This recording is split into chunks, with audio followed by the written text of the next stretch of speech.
avec la permission d'Hachem, avec Shukmar Rabotai, dans on approche la Hiloula de Rabbi Himpido Alav Shalom, et toujours à l'approche de la Hiloula de Rabbi Himpido, il y a toujours des problèmes dans le monde. C'est toujours, elle est serrée, toujours c'est 3 jours avant Rosh Hashanah, et c'est parfois elle tombe au milieu des vacances, mais grâce à Dieu, tout le temps il y a du monde, tout le temps il y a du monde qui vient, parce que le tzaddik il appelle toujours ses fidèles. Parfois c'est pas les mêmes fidèles, parfois c'est d'autres, et ça change, mais de toute façon, la Lila, elle est là autant une fois. Et lorsque mon père est décédé, je me rappelle, il y a 29 ans, j'ai pas fait la Hiloula de Rabbi Hippido, j'ai passé une mauvaise année. Je me rappelle que mon père, Alav Shalom, il m'avait dit, David, fais attention, jamais ne rate la Hiloula de Rabbi Hippido. Même s'il y a 10 personnes, même s'il y a 15 personnes, il faut la faire là-bas, à l'endroit, à sa place. Bon, grâce à Dieu, la Hiloula de Rabbi Hippido se passe dans le monde entier. Et bien sûr, Baruch Hashem, je me rappelle lorsqu'on a commencé à la faire il y a une quarantaine d'années, moi-même j'ai commencé à la faire tout seul à cette époque parce que entre-temps mes parents ils ont immigré, ils ont quitté le Maroc et il y avait une grande émigration, les Juifs ils ont quitté le Maroc, ils sont partis un peu à gauche à droite, en France, en Israël, au Canada, en Australie, ils se sont éparpillés partout et la Hiloula de Rabbi Hippido, elle s'est arrêtée toute seule. Et il s'est passé que personne presque la faisait à Essaouira. Il y avait toujours quelques juifs à Essaouira qui la faisaient. Et c'est ce qu'ils m'ont raconté. Ils m'ont raconté que, c'est comment il s'appelle, c'est Béber Cohen, fils à Shimon Cohen, Shimon Cohen et Zechron Ibrahim, il raconte que c'était tellement triste la Hiloula de Rabbi Hippido qui faisait à Essaouira. Parce qu'ils étaient même pas 10 personnes, la maison était vide. Alors à l'époque, lorsque mon père la faisait, il y avait des milliers de personnes. Tout le Mélar faisait la Hiloula.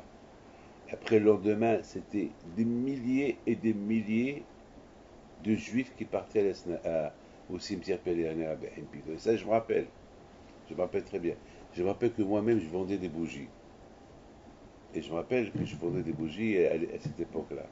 Donc, entre-temps, malheureusement, les Juifs ont quitté Essaouira, le Maroc. Donc, la Hiloula de Rabbi Hippido s'est éteint.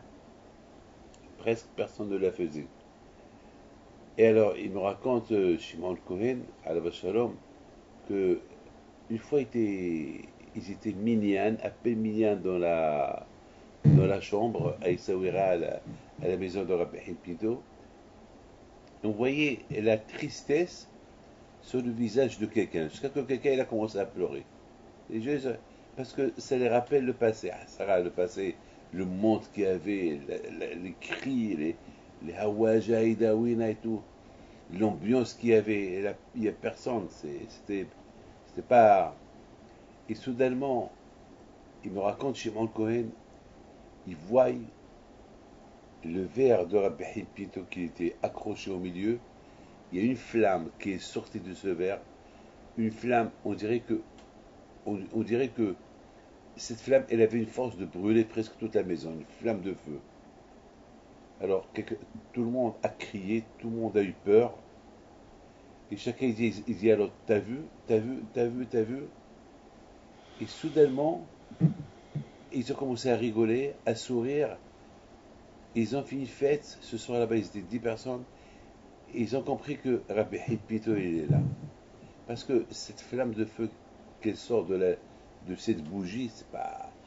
Vous savez, même beaucoup de fois, on peut voir l'étincelle qu'elle grandit un peu, mais pas une petite flamme, une petite étincelle qui devient une étincelle énorme qui monte jusqu'au plafond.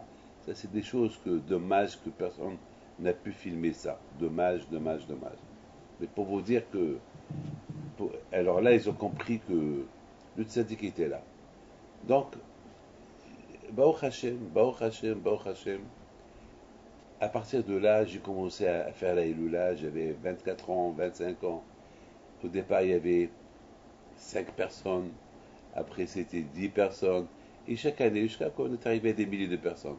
Donc, la Iloula de Rabbi Pinto, pour moi, c'est tant que je suis là dans ce monde-là, avec les Hachem, on l'a fait. Et Baruch Hashem, on a eu bien sûr, au niveau de la sécurité, on a reçu des promesses du royaume du Maroc, que tout était en ordre, que les autorités marocaines ont envoyé une grande sécurité comme toujours, comme, euh, comme toujours, surtout dans des moments qui y a un peu de tension dans le monde. Le plus important, c'est que on a les Mouna Hachem, on va prier, on va pas pour s'amuser, on va pour prier. Donc, certainement, si Dieu veut, on passera une très belle Iloula. Prier à Kadosh Baruch Hu pour la paix dans le monde. Alors, pourquoi je raconte tout ça? Parce que toujours à la Iloula de Rabbi Pinto, on tombe sur. Il y a toujours deux parachiotes. Toujours à la Iloula. Ou la paracha de Kitavo, ou la paracha de Nitzavim. Toujours c'est une des parachiotes. Une des parachiotes. Toujours. Alors, l'année dernière, je crois que c'était Kitabo. En général, toujours, c'est la paracha de Kitabo. Mais, étant donné que la Iloula de Rabbi Hippie va se passer dans 2 semaines, donc c'est la paracha de Nitzavim. La paracha de Nitzavim, d'après le Zohar Kadosh, c'est une paracha qui nous rappelle que Rosh Hashanah, que Rosh Hashanah, le monde entier est jugé. Atem Nitzavim Ayum Kulchem. Que cette paracha nous rappelle que tout le monde est jugé devant Hakadosh Baruch Hu.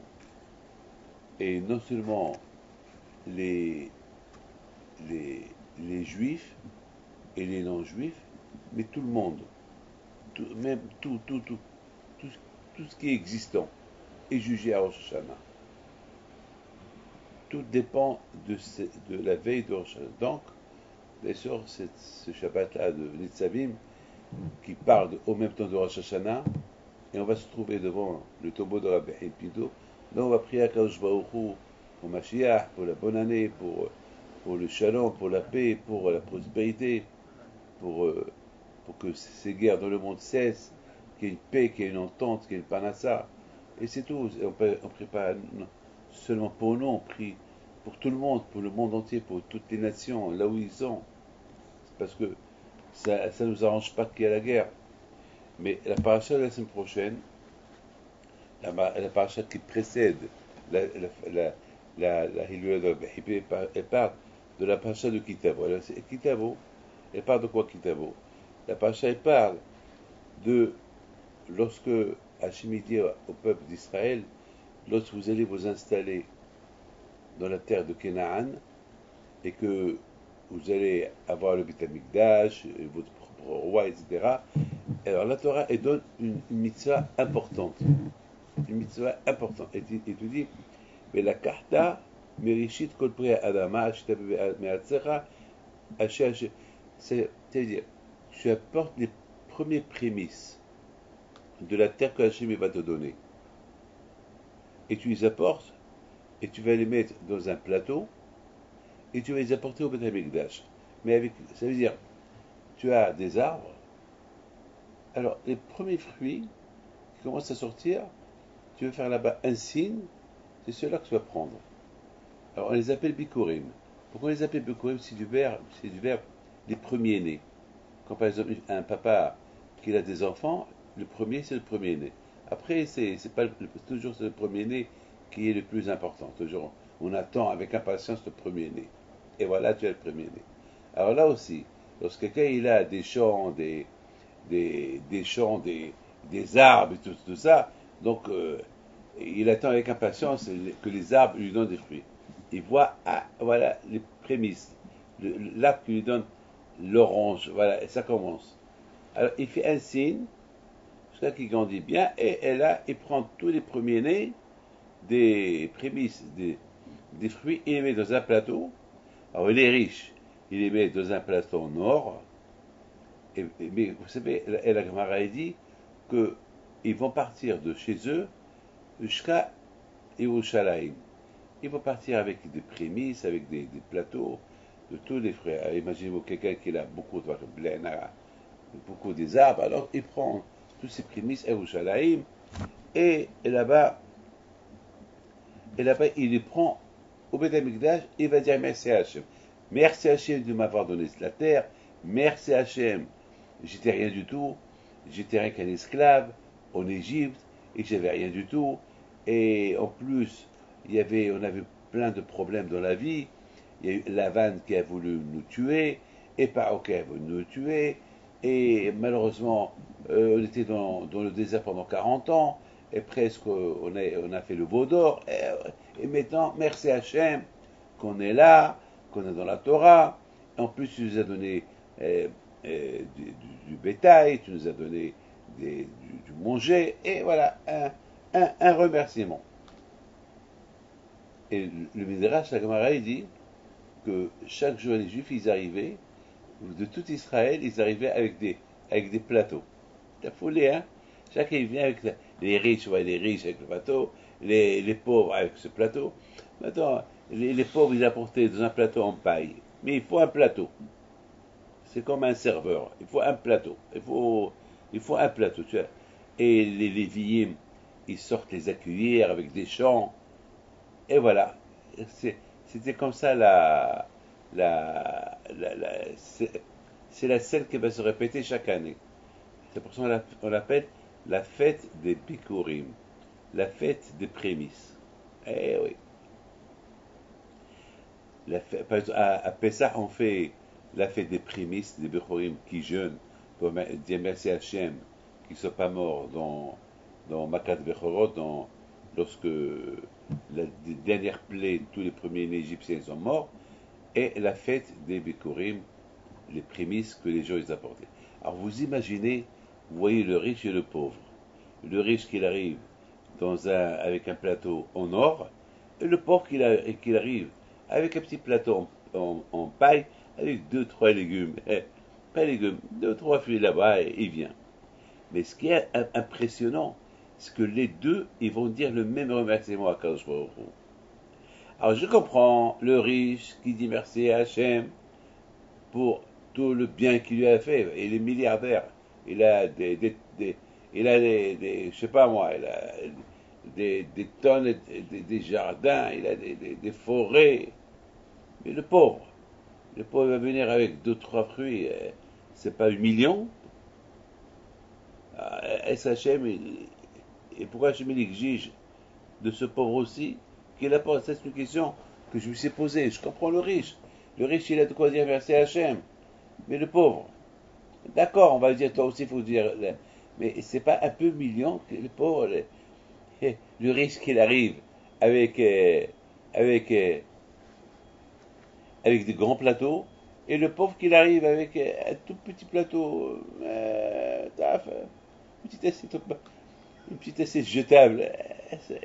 C'est un peu humiliant quand même. Pourquoi Akadosh Baruch Hu, il exige même du pauvre d'apporter? Ça, c'est une question que je me suis posée. Et en plus, les deux, ils vont rentrer au Beth Amikdash devant l'autel de sacrifice, ils vont parler. Et le riche, il va dire merci Hachem pour tout le bonheur où tu m'as mis. Et le pauvre aussi va dire merci Hachem pour la tête que tu m'as donnée. Attends, je comprends le riche. Il est riche, d'accord. Mais le pauvre, comment? Attends, il va dire merci Hachem à quoi? Il va dire merci Hachem pour 2 mètres sur 2 mètres que tu m'as donné. J'ai là-bas un arbre qu'il est, qu'il est là et il me donne quelques pommes. Merci pour ces quelques pommes. C'est pas. En plus, tu vas les déranger. Imaginez-vous qu'il habite à Eilat. Alors de Eilat jusqu'à Yerushalayim, il veut venir pour apporter un plateau de pommes. C'est pas. Alors pourquoi on ne fait pas quelque chose de beau? Laquelle? Pourquoi on ne va pas s'associer? Par exemple, 10, 15, 20 pauvres qui ont que chacun vient avec un plateau, pourquoi on ne fait pas un seul plateau?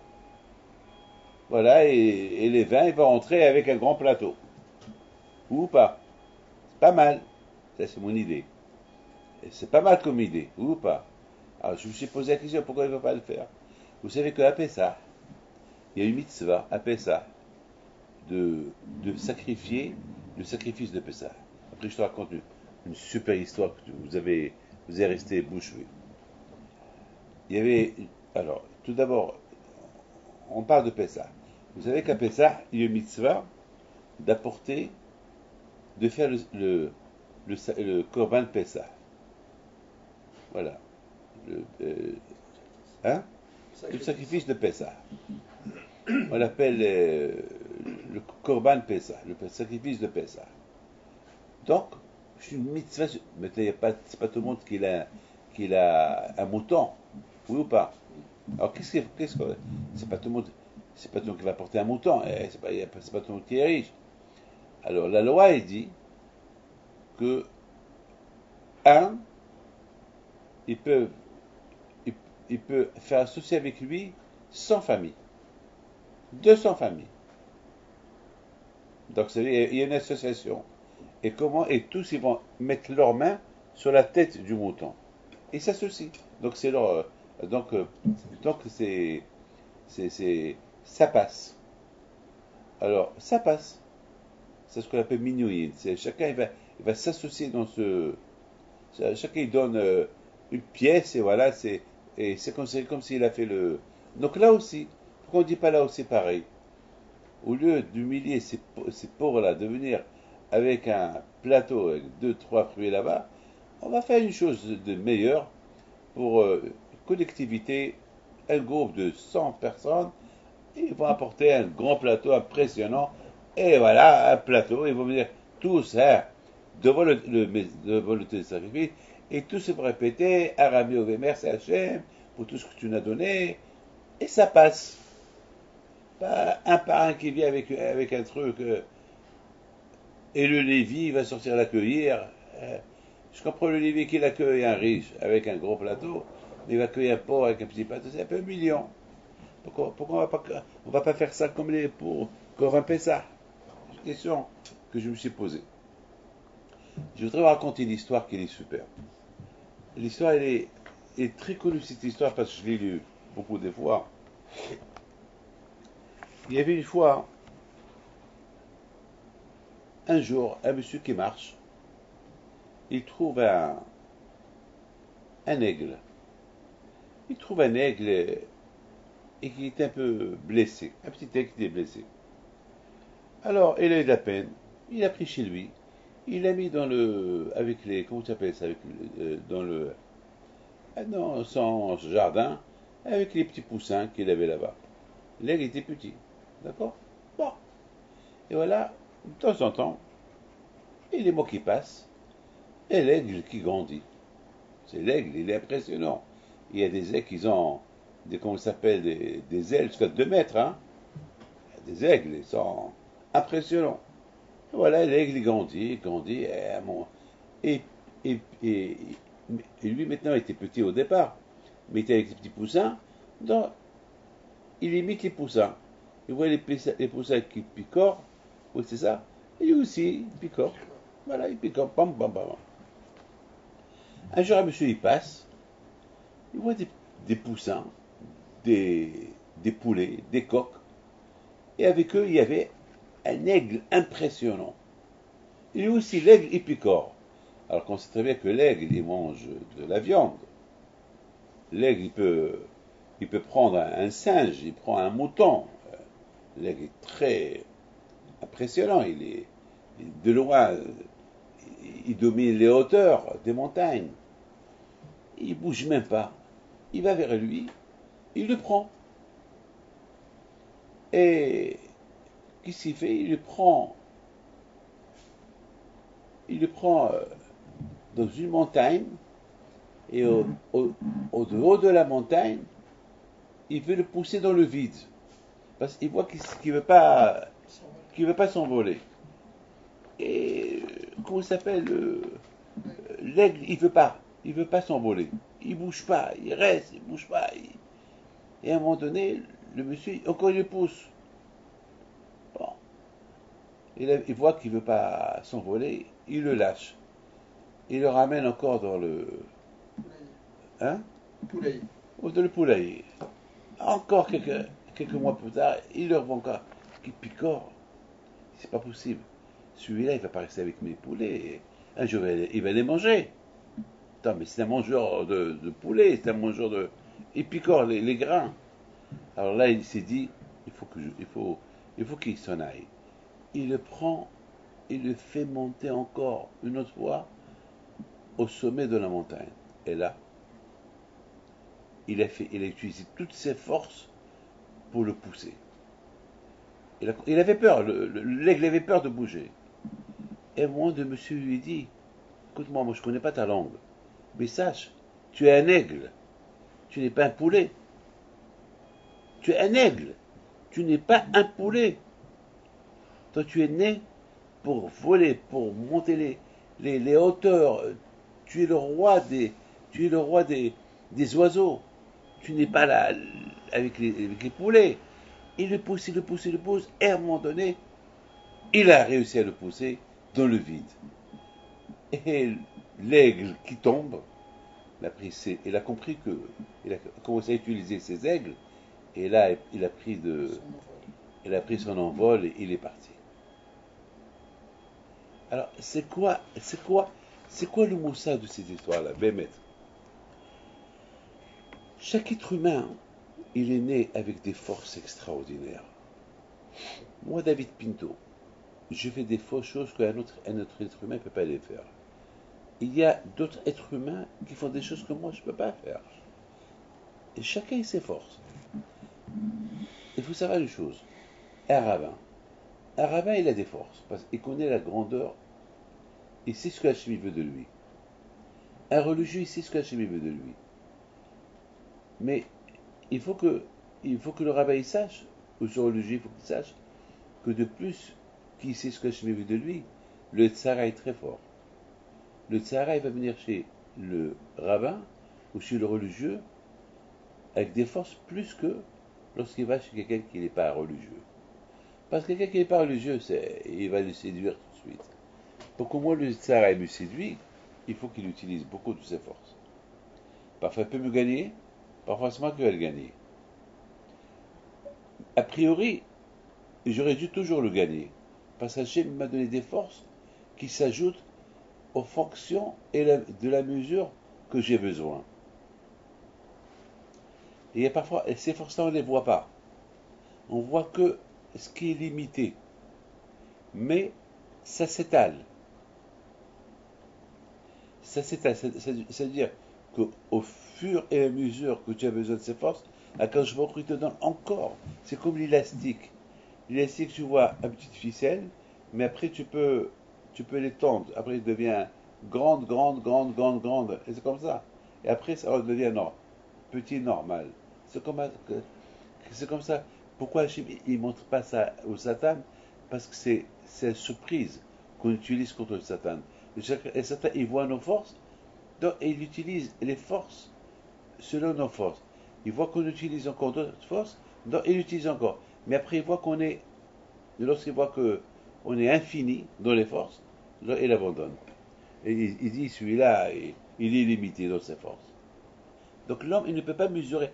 Mais malheureusement, l'homme, il peut craquer. Il va croire que ça y est, ses forces sont limitées. Puisqu'il croit que alors qu'il va faire, il va commencer à picorer. Il va devenir. L'homme, c'est comme un aigle. Un aigle, il est né pour prendre de l'envol. Et s'envoler, et s'envoler, et s'envoler, et s'envoler, et dominer tout le monde. Akash a donné les forces de l'homme pour s'envoler, qu'on dit, mais haïl, et dominer tout. Mais malheureusement, le Sahara, il veut donner l'impression à l'homme qu'il est un poussin. Un petit poussin. Il est faible, il picore, il n'a pas de force, il n'a rien du tout. Mais c'est pas vrai. Il faut qu'il essaye. Il faut qu'il essaye. Il va voir. Il va essayer de s'envoler, il va tomber. Il va tomber en chute libre. Mais pendant cette chute libre, il va il va reconnaître et rencontrer les forces qu'il a. Il va commencer à prendre un peu de l'envol. C'est ça qu'il va voir qu'il peut vraiment s'envoler. Vous savez, il y a quelqu'un qui m'a raconté, un pilote qui m'a raconté, que pendant que, à un moment donné, son avion, c'est un avion d'une grande compagnie, il y a un réacteur qui a explosé, et l'autre réacteur, il a pris feu. Il a pris feu. Donc, il a décidé de l'éteindre et de le rallumer pendant que l'avion est tombé. Parce qu'il s'est dit que j'ai pas le choix. Si je fais pas ça, il va, il va s'éteindre il va, c'était déjà en plein chute libre. Donc il n'avait pas le choix. Il s'est dit, je vais l'éteindre, peut-être le feu va s'éteindre je vais le rallumer encore.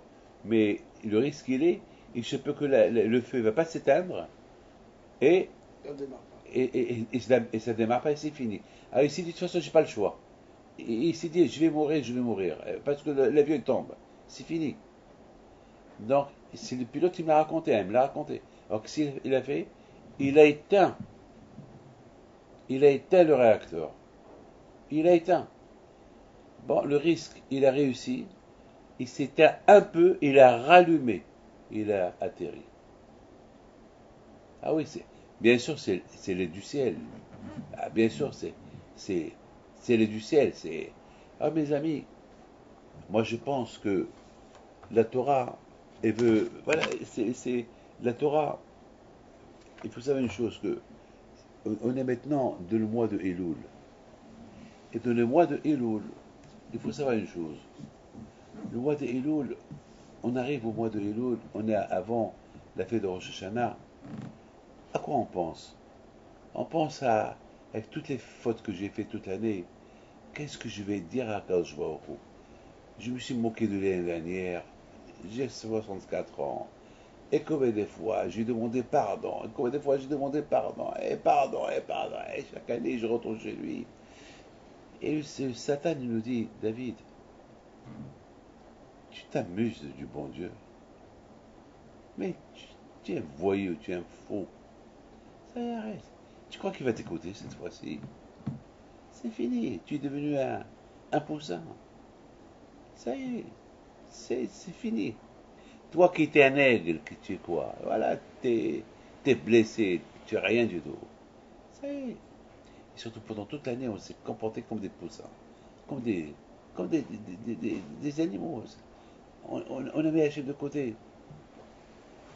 Il vient Hachem et te dit, David, il y a une fois par an, on se rencontre, entre Shoshana et Kippour. Essaye. Essaye de t'envoler encore.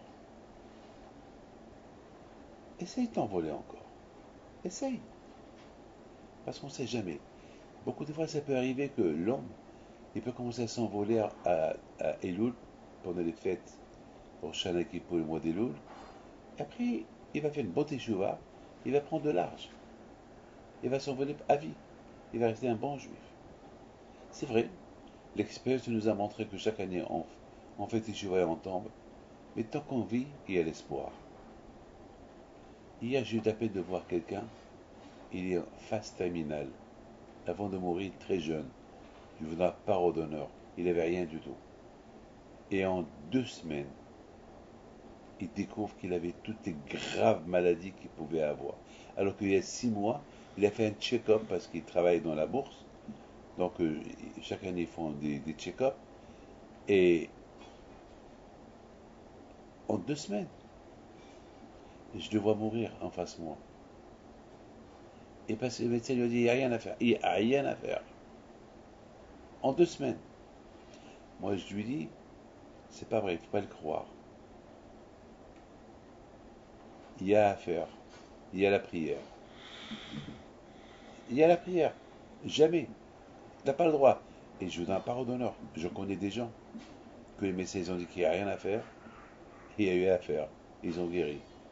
Pas plus que en Argentine la semaine dernière. Il y a une femme qui vient chez moi la semaine dernière. Il y a 2 semaines.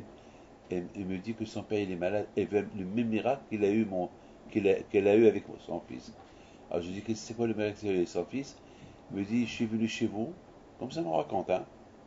Je dois pas d'honneur. Et c'était chez mes témoins. Et il m'a dit je suis chez vous et je vous ai dit que voilà que son fils était malade, que les médecins ils ont coupé espoir et ta ta ta ta ta ta. Ta.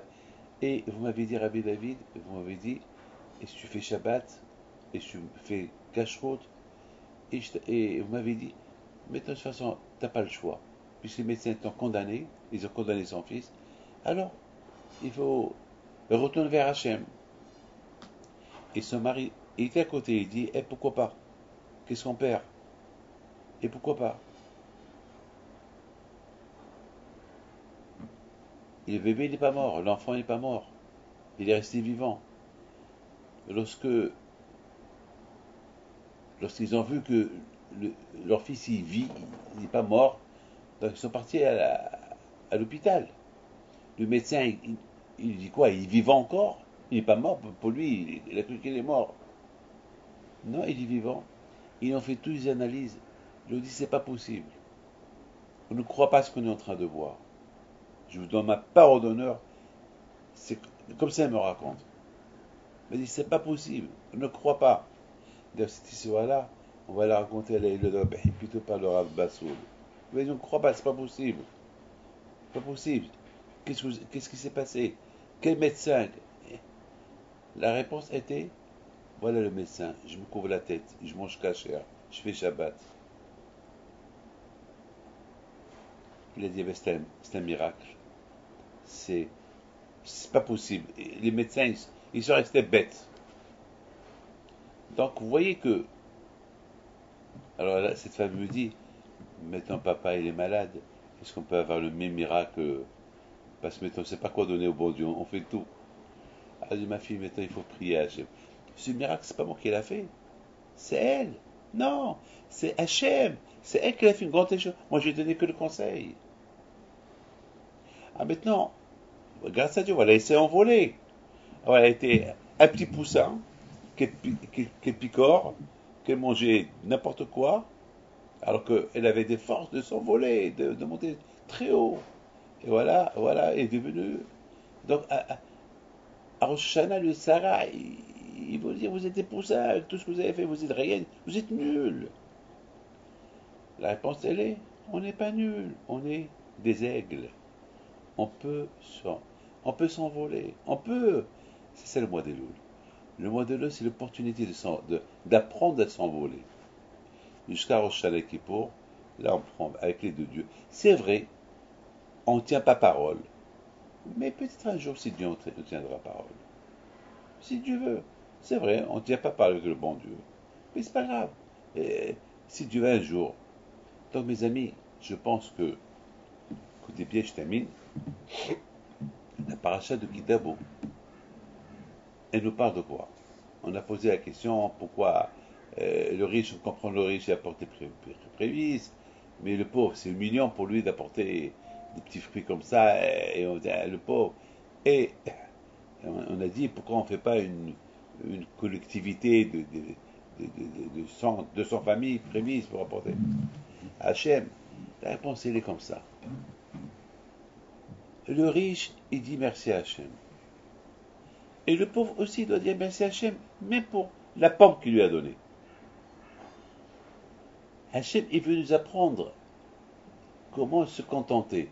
C'est-à-dire que, Bémet, en vérité, lorsque j'arrive au Beth Amikdash, déjà la joie d'être devant Hachem, que Hachem il m'aime, et que Hachem va écouter ma prière avec une pomme que je lui apporte, ça vaut le coup. Il y a des gens qui donnent 1 milliard de dollars dans la tzedaka.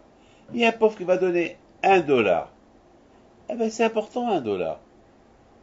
Vous savez, c'est quoi dire merci à Hachem? Il y a beaucoup de gens qui disent, ouais, je vais dire merci à Hachem pour une pomme. Oui, pour une pomme.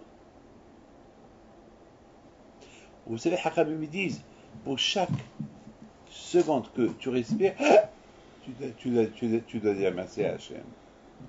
C'est pas pour les milliers de fois que tu respires. Pour chaque seconde que tu respires, Nishmat kol hayt tebarech Shemcha. Pour chaque seconde que tu respires, il y a un merci à Hachem. Et c'est ça ce que je pense que la Torah veut nous apprendre. La Torah veut nous apprendre qu'avant Rosh Hashanah, il y a des grands tzadikim, des riches. Voilà, c'est qu'on les appelle les riches, parce qu'ils sont riches dans la connaissance d'Hachem. Eux, ils vont venir arriver à Rosh Hashanah avec des bagages, beaucoup de bagages de mitzvot, de Torah. Et il vient venir le pauvre, le rachat, peut-être qu'une mitzvah qu'il a fait dans l'année. Et alors, viens avec cette mitzvah-là, que tu viens devant Hachem à Rosh Hashanah, que c'est celle que tu as fait pendant toute l'année, c'est elle qui va te faire monter. Il ne faut pas dire, ah, je veux venir avec... Il n'y a pas, toi tu viens toi seul, toi-même tu viens. Toi tu viens dire merci à Hachem. C'est ce que Akash Baruch Hu, il veut nous apprendre à la veille de Rosh Hashanah. À la veille de Rosh Hashanah, le tsar est très fort. Il va te dire, il n'y a que les tzadikim qui ont droit à approcher Hachem. Il n'y a que les tzadikim, il n'y a que les religieux, il y a tous ceux qui respectent Shabbat. Toi, qu'est-ce que tu fais, toi? Tu n'as pas fait Shabbat, tu n'as rien fait, tu as fumé Shabbat, tu manges du taref, tu as mangé le sanglier, tu as mangé le cochon, tu as fait ça, et là, allez, attends, c'est vrai, tu as fait une mitzvah. Avec cette mitzvah que tu as fait, que ça va te valoir être devant Hachem, tu es pourri, tu pues, tu sens mauvais. Et viens, Hachem te dit, ne l'écoute pas, viens, avec cette seule mitzvah que tu viens chez moi à Rosh Hashanah, viens chez moi à Kippour, et viens devant moi, tu vas voir, je vais bien t'accueillir, même avec une seule avera, même avec une seule mitzvah que tu as, je ne vais pas te lâcher, viens, et je t'adore, tu es mon fils. C'est une paracha d'encouragement. Et après cette paracha, c'est Nitzavim. Si tu réussis à apporter devant Hachem cette première prémisse, cette seule mitzvah que tu vas être debout devant Akash Baruch Hu. Parce que si tu te négliges et tu viens pas, alors tu perds le coup. Tu perds tout. Parce que tu peux t'envoler. Parce que vous savez, un seul petit pouce, un pouce, et voilà, tu peux t'envoler. Un pouce. Et c'est ça, mes amis, la paracha de Kitabo. Hachem, il veut que le pauvre est conscient que Hachem, il l'aime. Il ne faut pas qu'il ait honte, parce qu'il va apporter au Beth Amikdash une seule pomme, dans un plateau en paille. C'est pas le contraire. Tu vas dire, c'est humiliant. C'est pas humiliant. Tu fais pas ça pour toi, tu fais ça pour moi. Parce que dire merci à Hachem, c'est pas lorsqu'il te donne des milliards. Dire merci à Hachem même lorsqu'il te donne une pomme. Une pomme. Et c'est ça l'étude, c'est ça le limoud. Parce que le Tzahara, Arami Ovedavi, le Tzahara est très fort. Il veut te décourager de ne pas t'approcher à Hachem par rapport il t'a pas donné la richesse comme tout le monde, ou par rapport que tu es rachat, tu n'es pas tzaddik. Non, c'est pas vrai. Même que tu es rachat, il n'y a pas un juif qui n'a pas une mitzvah qu'il a fait dans sa vie. Tu peux t'approcher. Et si on parle des prémices, même pour une pomme qu'il a donnée à Hachem, il faut dire merci à Hachem. Il faut te déranger. Et il ne faut pas l'apporter en communauté. Tu l'apportes toi-même, tu apportes toi-même, tu viens, tu dis merci. Et c'est ça, mes enfants, c'est ça, je pense, l'étude. Et je t'amène avec cette histoire que je vais raconter. Pour moi, c'est une super histoire. Il y a, comment ça s'appelle, je l'ai noté ici.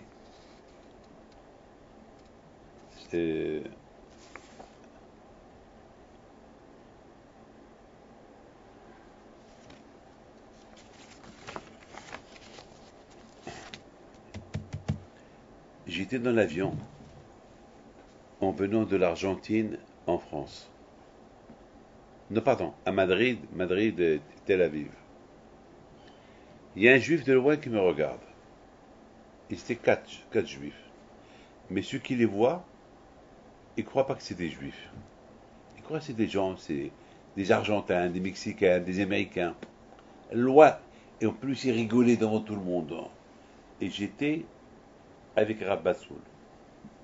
Alors j'ai dit à Rabbasoul, ceux-là ils vont être en business, alors de la façon comme ils sont en train de rigoler, ils ne vont pas nous laisser dormir ce soir. Comme ça je lui ai dit. Et voilà, je vois l'incroyable. Je vois que ces quatre personnes-là, ils mettent les mains dans leur poche, ils prennent une kippa et la mettent sur la tête. L'autre, il avait un gilet, un pull capuchon, il couvre sa tête. J'ai rien compris. Alors, on s'est serré les mains, ils m'ont embrassé les mains, on passe la douane, on passe la police, et dans l'avion, ils étaient à côté de nous. Ils étaient super tranquilles, super gentils. Et après, on a commencé ils sont venus discuter. Il y a j'étais heureux, je vous donne parole d'honneur. Ils n'ont pas mangé leur manger non cachère. Parce qu'ils ont commencé. Et grâce à Dieu, nous, on avait plein de manger. Alors moi, j'avais dit au rabbin Bassoul d'acheter un peu de provisions. Il a acheté une valise pleine à manger. J'ai dit, mais c'est quoi tout ça? Elle a dit, ben, pour manger. Moi, déjà, je mange pas tout ça. Et grâce à Dieu, Hachem, il a fait on les a donnés à tous ces Argentins. Ces quatre juifs-là, ils ont bien mangé. Et on discutait. Et j'étais heureux de voir ces juifs-là qui n'avaient pas honte de leur judaïsme. Devant tout le monde. Tout le monde croyait que c'était des goy, des non-juifs. Ils voulaient mettre leur kippa. Et même vers le matin, j'ai vu un qui fait sauter de filet, il les met devant tout le monde. Et je lui dis, tu mets de filet, je sais qu'il me dit, mais il y a 15 ans vous m'avez dit de mettre de filet et je les mets. Alors d'un côté, il mange du tarif, il fait pas Shabbat, et de l'autre côté, il met de filet. Pas je lui dis de mettre de filet. L'autre, il est avec une non-juive. Il met de filet aussi. Je lui dis, mais je vous ai vu il y a 15 ans. Et depuis 15 ans, je mets de filet. Et je vous ai pas écouté. Je suis venu chez vous pour, euh, pour avoir une bracha. Et vous m'avez dit, vous voulez une bracha? Et avec qui vous êtes? Il me dit, ben, je suis avec une non-juive. Je dis, bon, mon fils, je ne peux pas te faire la bracha avec une non-juive, j'ai pas le droit. Je peux pas, la religion nous interdit le mariage mixte. Je peux pas. Fais ce que tu veux, mais j'ai pas le droit. Il me dit, mais elle veut se convertir. Mais c'est moi qui la laisse pas se convertir. Je lui dis, pourquoi? Il me dit, parce qu'elle est trop religieuse. Je dis, comment? Une non-juive qui est trop religieuse, et toi, le juif, qui met de filine, tu veux pas laisser se convertir parce qu'elle est religieuse? Comment tu comprends ça? J'ai rien compris. Vivre dans la contradiction. Il met de filine, il est avec une non-juive qui veut se convertir, elle est plus religieuse que lui, elle fait Shabbat et tout, il ne veut pas le convertir, elle a été acceptée et tout, parce que lui, il ne veut pas être religieux comme elle. Maintenant, les quatre, je les connais, hein, et les quatre, je les ai vus il y a longtemps, il y a 15, 12 ans, et lorsqu'il me dit, l'autre il me dit, je suis marié, voilà, je suis marié, j'ai un enfant, et je suis venu chez vous plusieurs fois pour avoir des enfants, j'habitais avec elle. Et chaque fois vous me dites, mais je ne peux pas vous faire la bracha si vous habitez avec elle. Mariez-vous avec elle et je vous fais la bracha. Et chaque année, il me dit, 3-4 fois je suis venu chez vous jusqu'à ce que j'ai pris la décision de me marier avec elle. Je me suis marié avec elle et elle est tombée enceinte. Voilà, on a une fille. Maintenant je veux une bracha pour que j'ai un garçon parce que je suis marié. Vous voyez ce que je vous raconte là? Je vous raconte là des juifs qui sont des aigles. Ils ont des grosses forces, mais ils se comportent comme des petits poussins. Ils ne réalisent pas leur force. Ouais, d'un côté, celui-là, il a la force de faire toutes les bêtises du monde contre la Torah, mais mitfiline devant tout le monde. il a une kippa dans la poche. Comment tu comprends ça? Celui-là, qui a des grandes forces de métier de filine, d'avoir une grande émona, mais d'autre côté, il est avec une non-juive qui veut se convertir, qui est plus juif que lui, et que lui ne veut pas la convertir parce qu'il ne veut pas être juif comme elle. Comment tu vois ça? Être juif, c'est très dur. Il faut beaucoup de force. Mais Hachem, il a planté les forces d'un aigle à survoler, à prendre des grandes hauteurs, s'il le désire. Sinon, eh ben, il peut tomber et deviendra comme un petit poussin qui picore. Alors que lui, que le petit poussin ne peut même pas s'envoler, il ne peut même pas sauter. Alors que lui, il peut. Et c'est pour ça que la Torah dit Kitabo la Haris. Lorsque tu viens à la terre d'Israël, et si tu es riche, tu apportes les premiers prémices au Ben Amikdash. Tu es pauvre, tu apportes selon ce que le bon Dieu t'a donné. Et renforce-toi. Je sais que c'est humiliant de venir avec un plateau avec une seule pomme, mais il faut être fort dans ta émouna que c'est ça ce que Hachem il veut que tu aies. C'est Hachem qui décide ton avenir. Sois fort. Ne t'empêche pas de ne pas venir pour dire qui suis-je. Sois fort. Mais pour cette pomme-là, il y a un merci à dire à Hachem. Et une fois que tu quittes le Beth Amikdash en apportant rien qu'une seule pomme, tu vas te sentir bien, tu vas t'envoler dans les ailes. Et tu vas être heureux que tu as que une pomme. Et tu es très heureux que l'autre, il est plus riche que toi. Il a des millions de pommes et que toi, tu as une seule. C'est ça. Vous savez, lorsque on combat la haine, on combat la jalousie, c'est ça s'envoler. Vous savez, ce passage que l'on peut traduire, on peut jouer avec. Il parle de ça. C'est des psukim, on peut les mettre, on peut les adapter à tout. Que le mérite de Rabbi Hippi de soit avec vous, Amen.